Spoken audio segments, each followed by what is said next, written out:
여러분 안녕하십니까? 내일 중학교 교사 임용 시험을 하루 앞두고 서울의 한 대형 임용고시 학원에서 38명이 무더기로 코로나19에 확진됐습니다. 전국에서 모인 수험생이 좁은 강의실에서 오랜 시간 수업을 들었고 이 강의실에서 식사도 했다고 하는데요. 이미 전국 각지에서 이 학원 관련 확진자가 나오고 있습니다. 먼저 이준범 기자입니다. 서울 노량진에 위치한 대형 임용고시 학원. 지난 14일 이 건물 6층과 11층에서 수업을 들었던 학생 2명이 그제부터 잇따라 코로나 확진 판정을 받았습니다. 방역당국이 학원에 있던 600여 명을 파악해 코로나 검사를 실시하고 있는데 검사 결과가 다 나오기 전인데도 현재까지 확진자만 38명에 달합니다. 14일은 모의고사를 실시한 날이라 강의실마다 100명 가까운 학생들이 밀집해 있었던 것으로 전해졌습니다. 더구나 실제 시험처럼 운영한다는 이유로 강의실 내에서 식사까지 해야 했다고 당시 수강생이 밝혔습니다. 실제 시험이랑 똑같이 한다고 저희가 강의실에서 마스크를 벗고 식사를 했었거든요. 도시락 먹든지 김밥을 먹든지. 이렇게 좁은 공간에서 대규모 인원이 하루 종일 머물렀다는 점을 고려하면 확진자는 더 증가할 가능성이 매우 높습니다. 새로운 집단 감염 고리가 등장한 겁니다. 더 큰 문제는 수강생들이 여러 학원을 동시에 다니는 경우가 많고 기간제 교사로 일하며 시험을 준비해온 수강생들도 있다는 점입니다. 확진자들이 전국에 퍼져 있어 전국적 확산 가능성이나 학교 내 전파를 배제할 수 없기 때문입니다. 대부분 스터디를 조직해서 활동을 하거든요. 스터디를 하는 경우에도 타 과목에 타 학원에 다니는 사람들이랑도 접촉을 해서 더 확산을 시킬 위험도 있고. 현재 서울 지역 확진자 13명 외에도 경기도 7명, 전북 6명, 인천 3명, 그리고 광주와 충남, 충북에서 1명씩 확진된 상태입니다. 단기에 아마 시험 전에 좀 짧게 하는 건가 봐요. 그러다 보니까 지방에서 올라오면서까지 이제 와서 수업을 듣는 거죠. 하고 다 내려가시니까. 중등교사 임용시험이 내일 오전부터 일제히 실시될 예정인 가운데 방역당국은 현재 접촉자를 추가로 파악하고 이들에 대한 검사를 계속 진행하고 있습니다. MBC 뉴스 이준범입니다. 당장 내일이 임용고시인데 수험생은 이래저래 불안할 수밖에 없을 겁니다. 정부가 긴급 대책을 준비해서 시험은 예정대로 내일 치러진다고 하는데요. 무더기 확진자가 발생한 학원 근처에 취재기자 나가 있습니다. 자, 이덕영 기자, 학원 건물은 지금 통제가 되고 있는 거죠? 네, 제 뒤로 보이는 건물이 바로 30여 명의 확진자가 발생한 중등 임용고시 전문학원인데요. 평소 같으면 늦은 시간까지 수험생들로 북적이곤 했지만 무더기 확진자가 발생했다는 소식이 전해진 이후인 지금 학원 주변은 부쩍 한산해졌습니다. 확진자가 발생한 곳은 건물 6층과 11층인데요. 방역당국이 긴급 방역을 실시하고 해당 건물 출입을 통제해 지금은 건물 전체가 텅 비어있는 상태입니다. 이곳 노량진 학원과에는 각종 공무원 시험을 준비하는 수험생들이 많은데요. 이번 집단 감염 때문에 시험에 영향을 받지는 않을까 걱정하는 분위기가 역력합니다. 내일 임용시험은 예정대로 진행을 하는데 그렇게 결정한 이유가 있겠죠? 네, 교육당국은 임용시험을 정상적으로 시행한다는 방침입니다. 해당 학원이 특정 교과를 가르치는 전문학원이라서 전체 시험장에 미치는 영향은 크지 않을 걸로 보고 시험을 예정대로 진행하기로 한 겁니다. 내일 중고교 교사 임용 1차 필기시험은 전국 17개 시도별로 오전 9시부터 일제히 치러지는데요. 응시 인원은 6만 명 정도입니다. 자, 그래도 수험생들은 이제 불안할 거란 말이죠. 시험장에서 이제 추가 감염을 막을 대책이 마련됐다는데 어떤 겁니까? 방역당국은 확진자의 경우에는 아예 시험을 볼 수 없도록 사전에 응시 기회를 제한했다고 밝혔습니다. 또 자가격리 대상 등 의심 증상이 있는 수험생은 별도로 마련해둔 시험장에서 따로 시험을 보기 때문에 큰 문제가 없을 거라고 설명했습니다. 하지만 응시생들은 우려를 나타내고 있습니다. 우선 감염이 발생한 학원에 대한 역학조사가 끝나지 않아 자신도 모르게 확진자들과 접촉한 수강생들과 같은 교실에서 시험을 치러야 할 수도 있다는 거죠.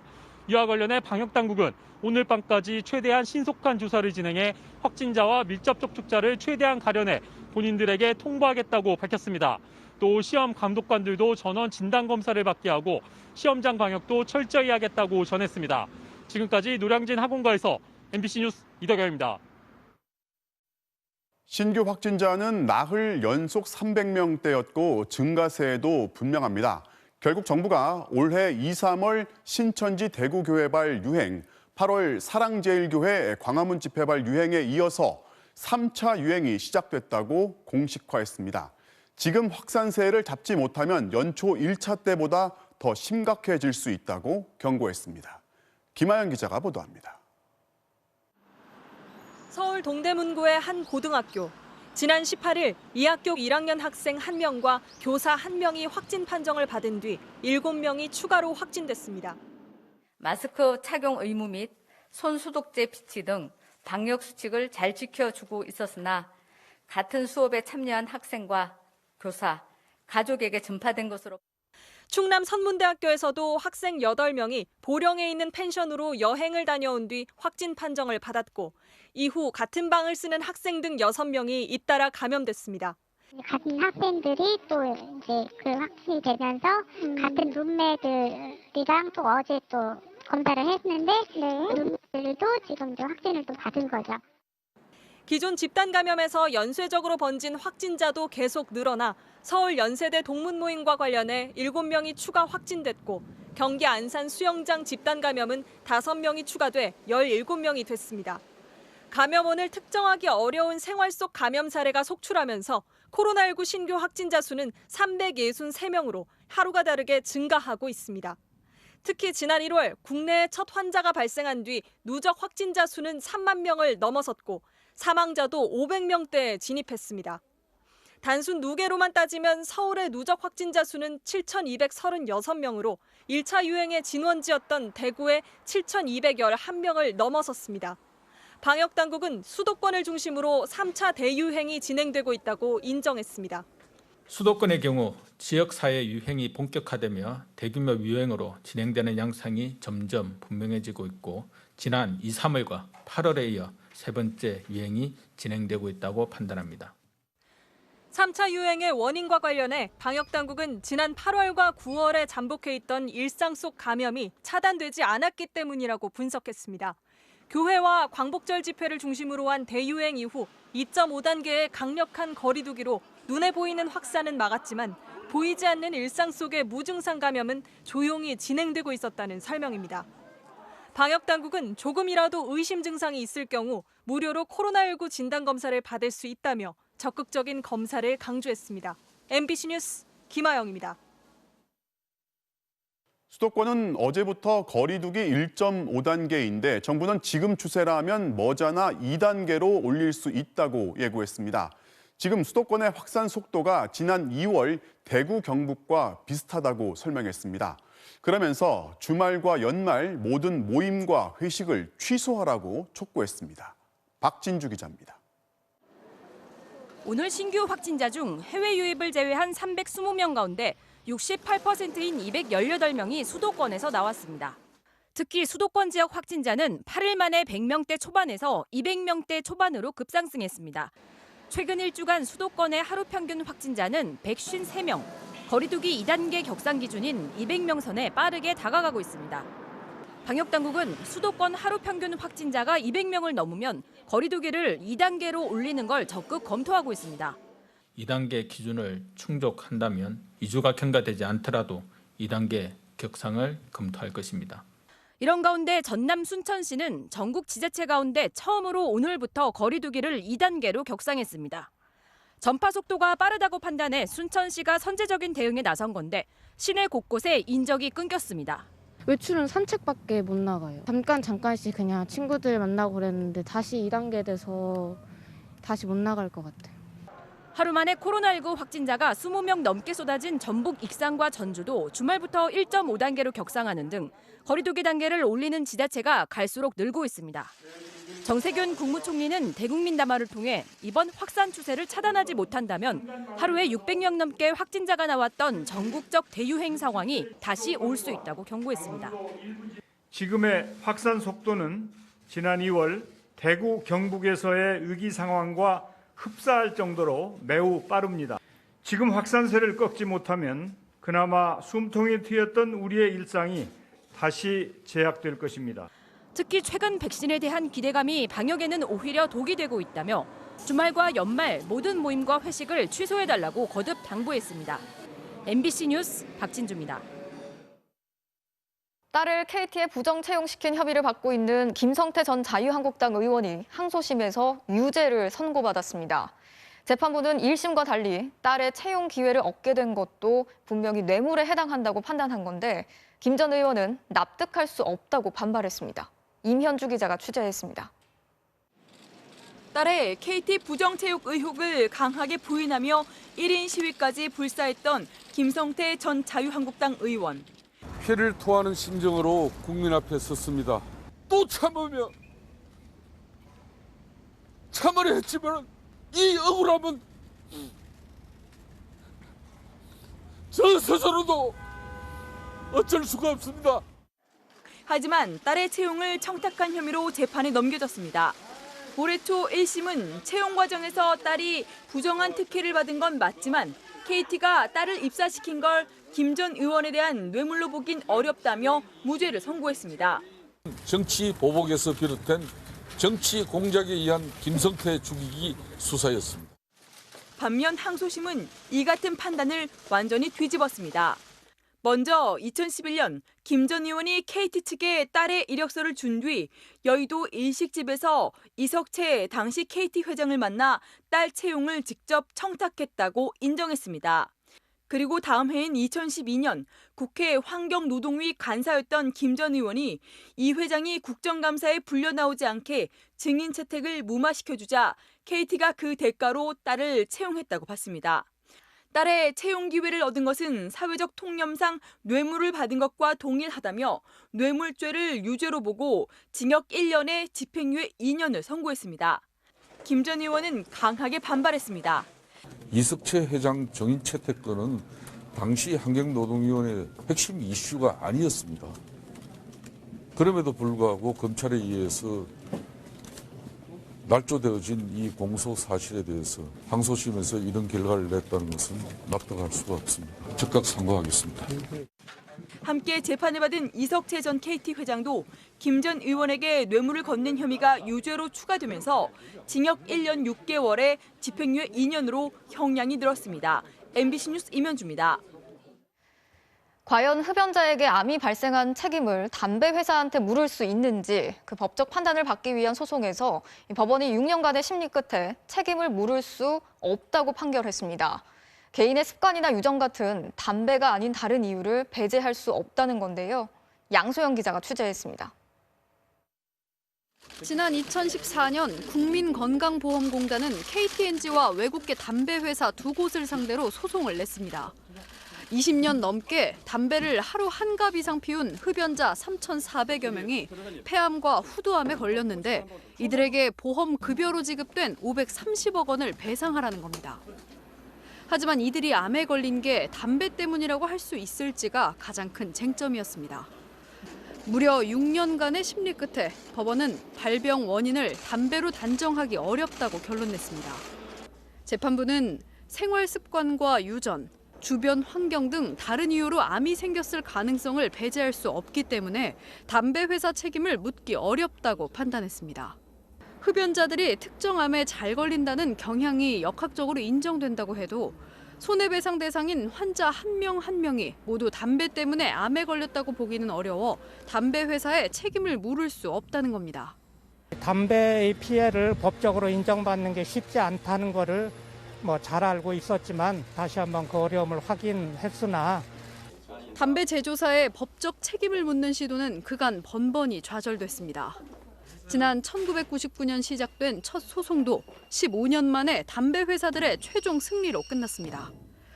당시엔 흡연자와 가족들이 소송을 내서 의학적인 인과관계 입증이 어려웠다면 이번에는 국민건강보험공단이 나서 전문가들과 함께 방대한 자료를 냈고 재판부는 이 자료를 2년 넘게 들여다봤습니다. 이번엔 판단이 달라질 수 있지 않냐는 관측도 있었지만 1심의 결론은 제자리였습니다. 건보공단은 판결 내용을 검토해 항소 여부를 결정하겠다고 밝혔습니다. MBC 뉴스 양소연입니다. 여권이 꺼낸 가덕도 신공항 카드에 국민의힘의 내분이 심화되고 있습니다. 오늘 부산 지역의 국민의힘 의원들이 여당보다 먼저 가덕도 신공항 특별법을 발의했는데요. 국민의힘 지도부는 이들을 강하게 질책했고 민주당은 고마운 일이라면서 환영했습니다. 보도에 이기주 기자입니다. 국민의힘 부산 지역 의원 15명 전원이 서명한 가덕도 신공항 특별법안. 국회가 문을 열자마자 의안과에 제출됐습니다.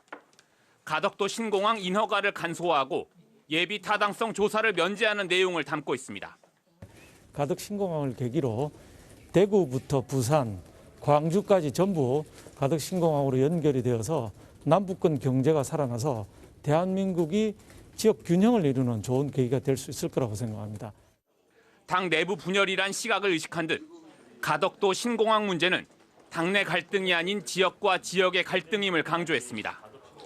대구 출신의 주호영 원내대표는 민주당 전략에 말려드는 거라며 소속 의원들을 공개적으로 비판했습니다.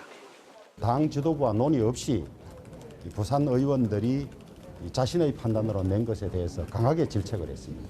부산시장 선거를 위해서 나라는 생각하지 않고 던진 그 이슈에 우리가 말려들어서는 안 된다고 생각합니다.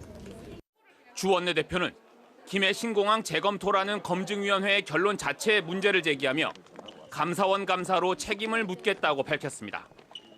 앞서 어제 국민의힘 의원총회에서도 신공항을 둘러싼 갈등은 그대로 드러났습니다.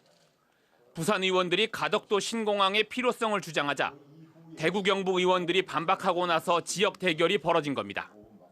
울산 지역 의원은 김해 신공항, 경남 지역 의원은 밀양 신공항을 주장하며 저마다 특별법을 내겠다고 나서면서 당은 4분오열되는 양상을 보였습니다. 민주당은 국민의힘 의원들의 특별법 발의에 대해 전적으로 공감, 고마운 일이라는 표현을 써가며 적극 환영의 뜻을 밝혔습니다. 가덕도 신공항에 대해 국민의힘 지도부는 아직 명확한 입장을 내놓지 못하고 있습니다. 당 내부에선 지도부의 전략 부재라는 비판의 목소리가 나오기 시작했습니다. MBC 뉴스 이기주입니다. 바둑 프로기사 대국에서 AI를 이용한 커닝 사태가 일어나 파문이 일고 있습니다. 국내 최연소 프로기사이자 천재로 각광받고 있는 13살 중학생이 벌인 일인데요.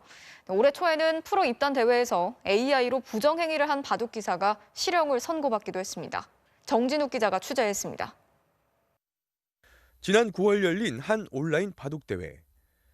천재바둑 소녀로 불리는 중학생 김모양의 수를 분석하며 유튜버가 찬사를 쏟아냅니다. 이거 완전 고전적인 정석인 거죠. 요새는 거의 이렇게 안 두는데 상대가 국내 랭킹 7위의 최정상급 기사인데도 김양은 불계승으로 이겼습니다.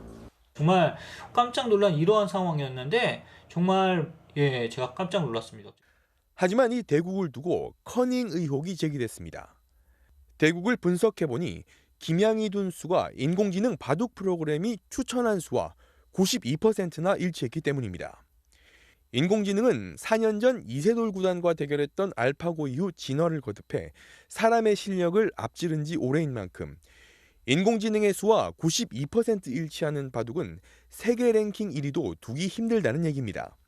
훨씬 더 진화했죠. 지금은 이제 각자 다 컴퓨터 한 대씩 새로 장만해가지고 AI로 공부하고 있다고 하더라고요. 논란이 계속되자 한국기원은 조사에 나섰고 김양은 결국 대국 당시 한 인터넷 바둑 사이트에 인공지능 프로그램을 켜놓고 훈수를 받았다고 털어놨습니다. 한국기원은 오늘 김양에게 프로기사 자격을 1년간 박탈하는 징계를 내렸습니다. 올해 초에는 프로기사 입단 대회에서 몰래카메라로 대국 상황을 외부에 전송해 인공지능의 훈수를 받은 기사가 기소돼 징역형을 선고받기도 했습니다.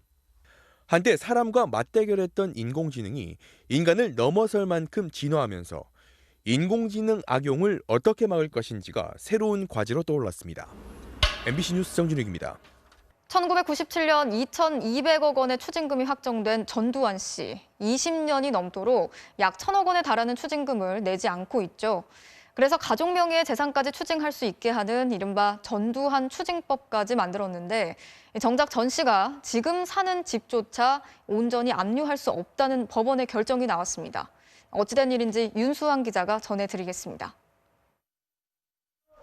지난 1997년 불법으로 모은 재산 2,200억 원의 추징을 확정받은 전두환 씨. 전 재산이 29만 원이라며 버티면서 비난 여론이 들끓자 강남 전지국신 남은 추징금 1,600억여 원을 모두 내겠다고 선언했습니다. 연희동 자택도 환수에 응하도록 하겠습니다. 그런데 서울 연희동 집을 내놓겠다던 이들 일가는 재작년 갑자기 말을 바꿔 집까지 압류한 건 지나치다고 이의 신청을 냈습니다. 추징 대상은 전두환 씨인데 연희동 집은 부인 이순자 씨 등 다른 사람 명의라는 겁니다. 법원은 전 씨 측의 주장을 상당 부분 받아들였습니다. 집 명의는 3명으로 쪼개져 있는데 이 중 본체는 전 씨가 월남 파병 중이던 1969년 부인 이순자 씨가 땅을 사서 지었고, 정원은 전 씨가 대통령이 되기 전 샀기 때문에 대통령 재임 때 부정 축제한 재산이 아니어서 압류할 수 없다고 판단했습니다. 법원은 다만 별채의 경우 일가가 불법 비자금으로 사들인 거라며 압류가 정당하다고 봤습니다. 가족들 소유 재산도 몰수할 수 있는 이른바 전두환 추징법까지 7년 전 만들어졌지만 범죄로 얻은 재산인지 등을 입증해야 하는 까다로움 탓에 전두환 씨마저 전두환 추징법을 피해갈 수 있는 겁니다. 재판부는 검찰이 연희동 집을 추징하려면 전두환 씨의 차명재산이란 점부터 입증한 뒤 별도 소송을 거쳐야 한다고 지적했습니다. 승부는 어떻게 될지 계획이 있나요? 저는 소송 대리인이어서 그걸 제가 말씀드리는 건 적절하지 않아 보입니다. 다음 기회에 혹시. 전두환 씨는 최근까지도 골프를 즐기는 모습이 포착되기도 했습니다. 검찰은 법원의 결정을 검토해 항고 여부를 결정할 계획입니다. MBC 뉴스 윤수환입니다. 어제 12명의 사상자를 낸 인천 화장품 공장 화재 사건, 오늘 경찰과 소방당국이 합동감식을 벌였는데 폭발성이 있는 화학물질을 다른 물질과 섞는 과정에서 폭발이 발생한 것으로 보입니다. 추가로 확보한 화재 당시 영상과 함께 손하늘 기자가 보도합니다.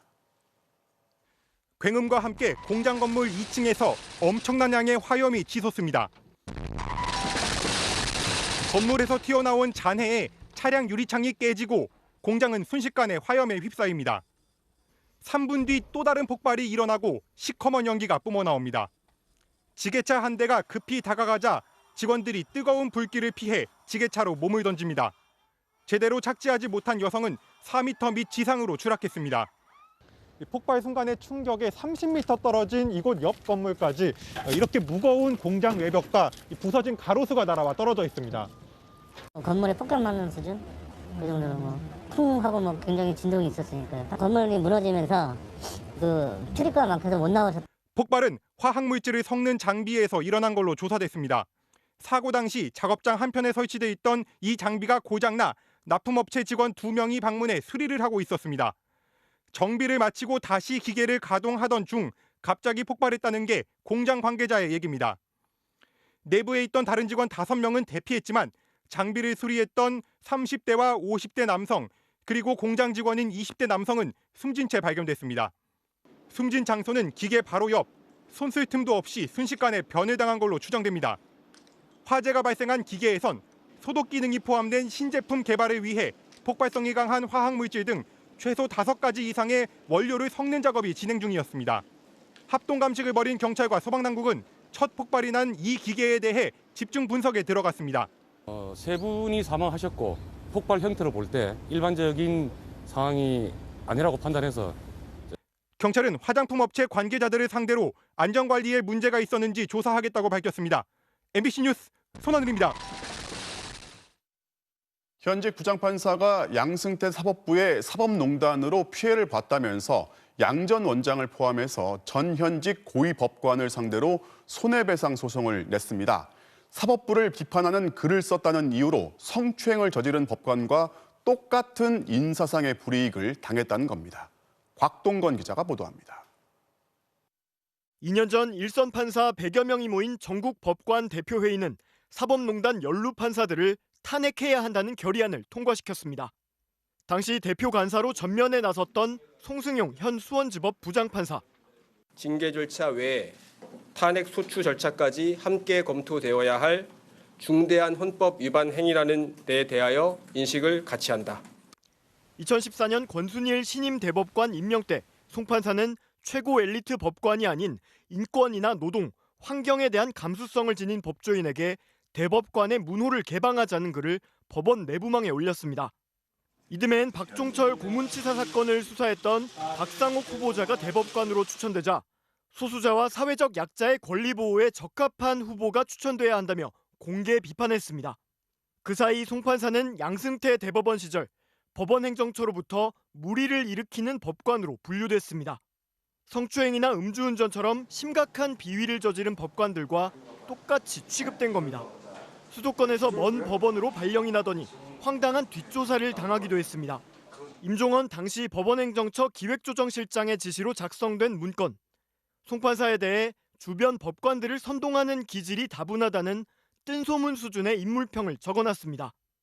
결국 송 판사는 이 같은 불법 행위들의 책임을 묻겠다며 양 전 대법원장과 박병대 전 법원행정처장 등 전현직 법관 8명은 물론 국가를 상대로 모두 3억 원의 손해배상을 청구했습니다.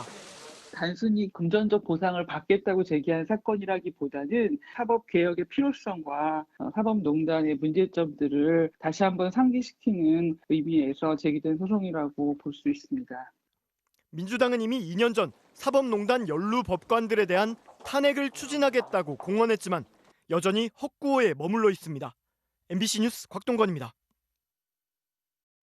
MBC 탐사기획 스트레이트가 지난주에 이어서 이번 주 일요일에도 하나은행의 비리 의혹을 보도합니다.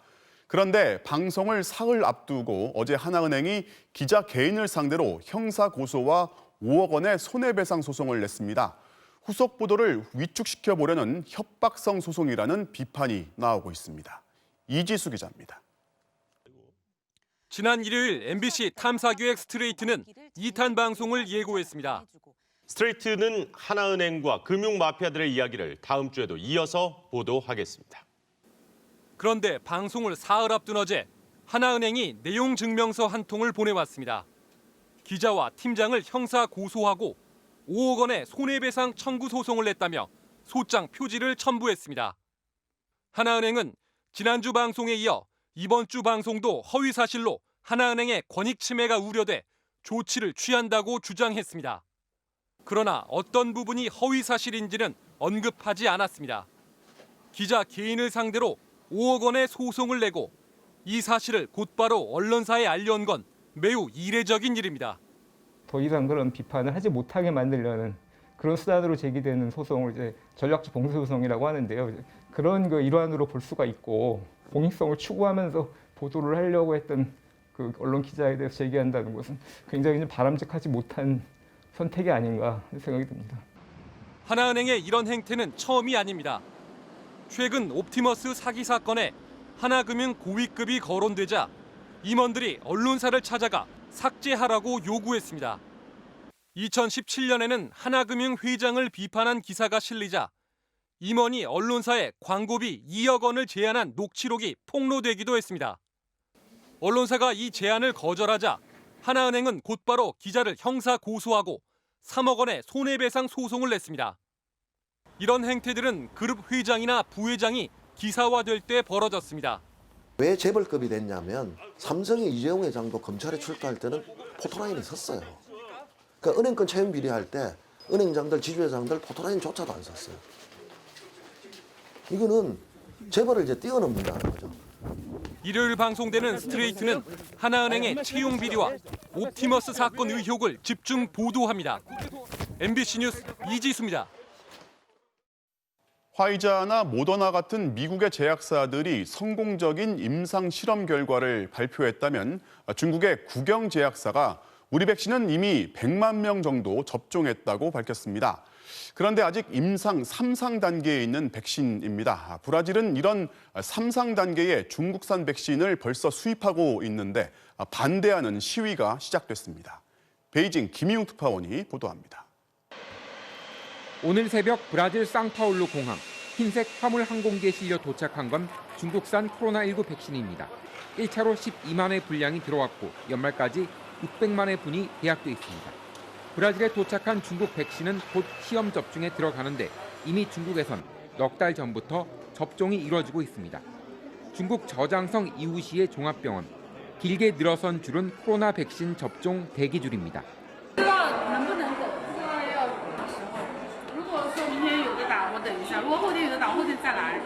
당초엔 해외 출국자나 공항 근무자들에게 접종했는데 대상은 점차 확대되고 있습니다. 保障城市基本运行的，还有我们一些特殊场所，包括学校、养老机构、福利院，还有我们那个公共场所。 브라질로 수출된 백신이나 저장성에서 접종하는 백신은 중국 민간 제약사 시노백사 제품입니다. 그러나 아직 임상 3상 시험 중에 있어서 안전성이나 유효성이 최종 검증되지 않은 상태입니다. 이런 가운데 중국의 또 다른 대표적 제약사인 국영 시노팜은 지금까지 자사 백신을 접종한 사람이 100만 명에 이른다고 밝혔습니다. 앞서 시노백과 마찬가지로 역시 아직 3상 단계에 있는 백신이지만 접종 이후 심각한 부작용 사례는 한 건도 없다고 강조했습니다. 두 제품을 포함해 중국은 현재 백신 5개 종류가 3상 시험 단계에 들어가 있습니다. 为实现疫苗在发展中国家的可及性和可负担性做出自己的贡献. 그러나 개발 중인 백신을 대량 접종하고 있는 데 따른 반발이 외국에서 먼저 터져나왔습니다. 오늘 중국산 백신을 들여온 브라질에선 정부가 시험 단계인 중국산 백신을 강요하고 있다며 백신 도착 전부터 항의 시위가 벌어졌습니다.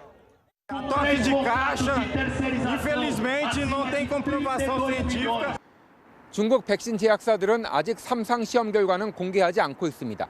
주변의 1대1로 관련 국가에도 백신을 제공하겠다고 약속한 중국은 올해 말까지 모두 6억 1천만 회분의 백신을 생산하겠다고 밝혀왔습니다. 베이징에서 MBC 뉴스 김희용입니다.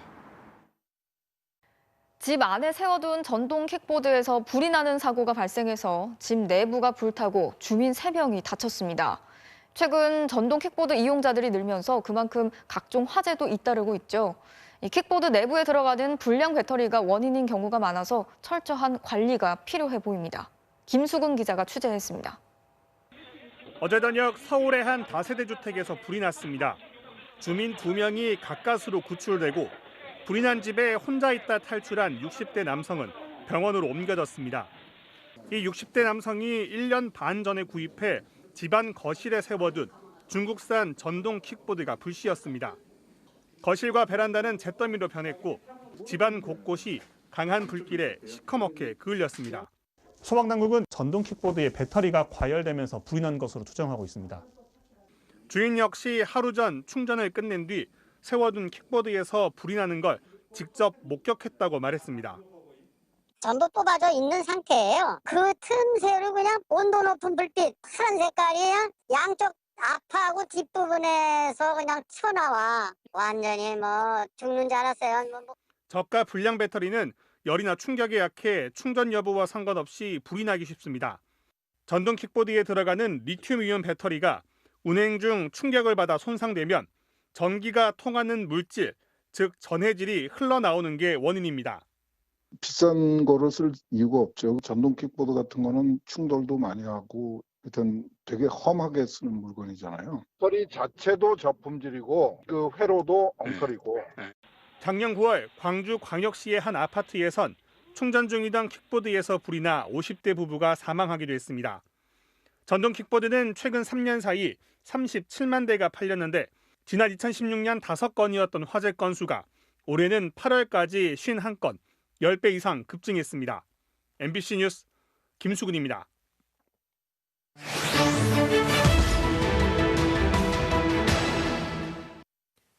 사실은 무겁습니다. 팩트의 무게. 오늘은 좀 색다른 주제를 준비해봤는데요. 프로듀스 101 문자 투표비 100원 돌려받는다입니다. 재판에서 100원을 배상하란 명령이 나왔다던데요. 네, 그래서 본인도 문자 투표비를 돌려받는 거라고 생각하시는 시청자들이 많이 계셨는데요. 정말 그런지 알아보겠습니다. 진실의 방으로. 프로듀스 101 투표 조작 사건에 대한 2심 재판에서 시청자에게 문자 투표 비용 100원을 배상해야 한다는 판결이 나왔습니다. 이런 소식이 알려지고 모두 100원씩 돌려받는 거냐? 나는 300원 받아야 한다. 통신사에서 자동으로 환불해줄 것 같다는 등의 반응들이 인터넷 커뮤니티에서 쏟아졌습니다. 하지만 아쉽게도 아닙니다. 판결문을 볼까요? 안준영 PD를 비롯한 제작진 3명이 배상 신청인 박모 씨에게 100원을 지급하라고 돼 있습니다. 즉 재판 과정에서 배상을 신청한 한 명한테 100원을 돌려주라는 것이지 문자투표 참가자 모두에게 배상하라는 결정은 아니기 때문입니다. 그러자 문자투표 보상받는 법이라면서 지금이라도 배상 신청하면 된다는 글도 올라오고 있는데요. 그런데 배상 신청은 형사사건의 1, 2심 재판까지만 가능합니다. 이번 판결로 2심이 마무리됐죠. 그래서 이미 배상 신청을 하기에도 늦었습니다. 야야야, 말에 휘둘리지 않겠습니다. 그렇다고 이 판결이 의미가 없는 건 아닙니다. 순위 결정에 참여한다고 시청자들을 속여서 유료 문자 투표 등에 참여시켰기 때문에 그 피해를 물어줄 책임이 있다는 것을 명확히 한 것이기 때문입니다. 배상 신청액 100원을 인정했다는 것은 제작진에 해당하는 피고인들이 저지른 범죄가 시청자들을 상대로 한 사기 범행에 해당한다는 것을 선언하는 의미가 있습니다.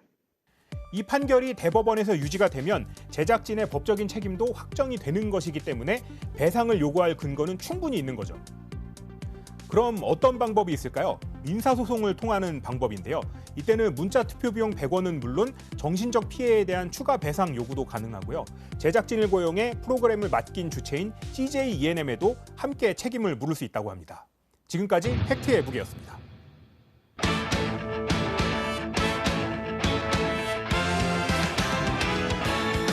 여자 수영의 간판 김서영 선수가 대표 선발전 개인 혼영 200m에서 압도적인 1위를 차지했습니다.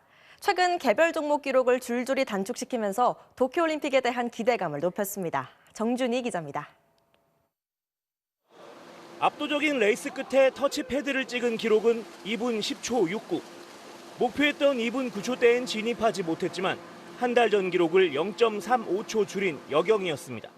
목표한 기록에는 솔직히 조금 못 미쳐서 조금 아쉬운 부분이 있고 레이스를 하면서 부족한 점도 이제 알았고. 광주 세계수영에서의 부진을 딛고 김서영은 다시 페이스를 끌어올리고 있습니다. 지난달 김천대회에서 저병 100m 개인 최고 기록을 세웠고 이번 대표 선발전에선 자유형 100m 한국 신기록과 함께 평영에서도 자신의 최고 기록을 갈아치웠습니다. 코로나19로 훈련할 수영장도 운동할 시간도 크게 부족했던 상황. 지나친 근력 운동으로 오히려 부진했던 지난해의 아픈 기억을 교훈 삼아 몸의 균형을 유지하면서 약점인 자유형과 평형에만 집중한 게 기량을 되찾는 데 큰 도움이 됐습니다. 김서영은 이제 진천 선수촌에 입촌해 도쿄올림픽 개인 혼영 메달도 넘볼 수 있는 개인 최고 기록 경신을 위해 매진할 계획입니다. 체력적인 부분이나 전체적인 페이스나 이제 내년에 올림픽을 집중할 수 있는 좋은 환경이 될 것 같아서. 고교생 괴물 황선우는 자유형 50m에서 3위에 올랐지만 어제 수립한 자유형 200m의 개인 최고 기록은 한국 수영 최초의 만 18세 이하 세계 주니어 신기록으로 인정받게 됐습니다. MBC 뉴스 정준입니다. 가을이 맞나 싶을 정도로 포근하더니 하루 사이에 공기가 다시 차가워졌죠. 오늘 밤 사이에는 복사냉각도 더해집니다. 내일 아침 공기는 더욱 쌀쌀함이 감돌겠는데요. 그래도 사실상 기온이 제자리를 찾아가는 중이어서요. 추위가 심한 편은 아니겠고요. 공기도 온종일 깨끗하겠습니다. 첫눈이 내린다는 절기 소설인 모레는 전국에서 또 비가 내립니다. 이번에는 가을비답게 양이 5mm 안팎으로 적겠고요. 지속 시간도 길지 않겠습니다. 기온이 낮은 강원 산지는 비가 눈으로 바뀌어 내릴 가능성도 있겠습니다. 한편 이번 주말 내내 해상 날씨가 좋지 않습니다. 특히 동해안에서는 너울로 인한 파도가 높게 일 수 있어서 해안가 안전사고에 각별히 주의를 하셔야겠습니다. 자세한 지역별 내일 날씨입니다. 전국의 하늘이 대체로 맑다가 점차 흐려지겠습니다. 아침 최저 기온은 서울 1도, 안동 영하 2도, 전주 2도로 오늘보다 2도에서 10도가량 낮아지겠습니다. 낮 최고 기온은 서울 12도, 대구 15도, 광주 16도까지 오르겠습니다. 비는 일요일 오후에 그치겠고 주 초반에는 기온이 0도 안팎까지 떨어지겠습니다. 영동 지방에서는 비나 눈도 내리겠습니다. 날씨였습니다. 11월 20일 뉴스데스크를 마칩니다. 오늘도 함께해 주신 여러분 고맙습니다.